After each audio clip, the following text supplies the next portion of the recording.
किसी ने बड़े कमाल की बात कही है कि एक दिन बरसात गिरी और कान में बस इतना सा कह गई कि किसी की भी गर्मी ज्यादा दिन तक नहीं रहती, भले ही वो फिर सूरज क्यों ना हो। दोस्तों, आज की ये जो कहानी है ये आपको जीवन के हर पल में बड़ी हिम्मत देगी। एक बार एक गरीब परिवार का लड़का गांव से आकर के शहर में सरकारी नौकरी की तैयारी कर रहा था। कुछ परीक्षाएं दे चुका था, कुछ परीक्षाएं भी बाकी थी। एक दिन खुशी की बात हुई, उसके पास में एक इंटरव्यू के लिए कॉल आया। अगली सुबह उसे जाना था, दूसरे शहर में जाना था, लेकिन समस्या ये थी कि इस लड़के के पास में पैसे नहीं थे। इसने अपने घर में ढूंढा तो मुश्किल से इसे 50 रुपए मिले।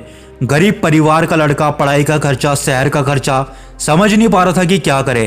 दोस्तों से उधार भी ले रखे थे पहले से, उन्हें भी नहीं लौटाए थे, उनसे मांगेंगे तो और शर्म आएगी। अगली सुबह हिम्मत करके एक जोड़ी कपड़े जो थे अच्छे वाले, उन्हें पहन करके अपने कागजात लेकर के बस स्टैंड की तरफ चल दिया।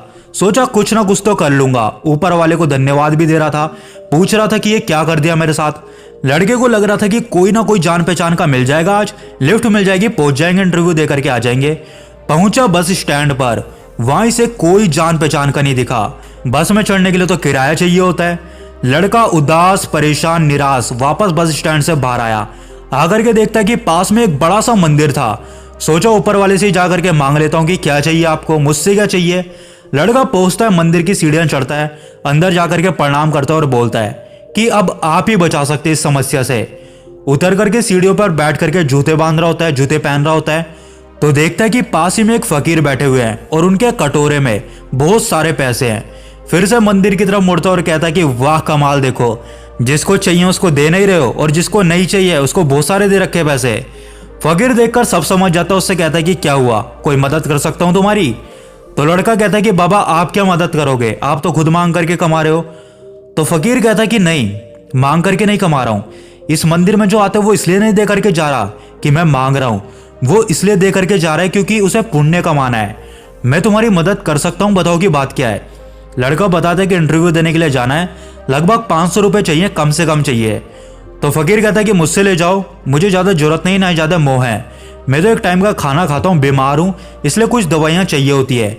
बाकी पैसा मैं खुद जा करके शाम को मंदिर की दान पेटी में डाल देता हूँ। लड़का विश्वास कर लेता है फकीर की बात का, पैसे ले लेता है। कहता है कि बाबा जब पैसे आएंगे तो लौटाने जरूर आऊँगा। फकीर बोलता है कि कोई बात नहीं, यहीं पर बैठा हूँ, कहीं और मेरा ठिकाना नहीं है।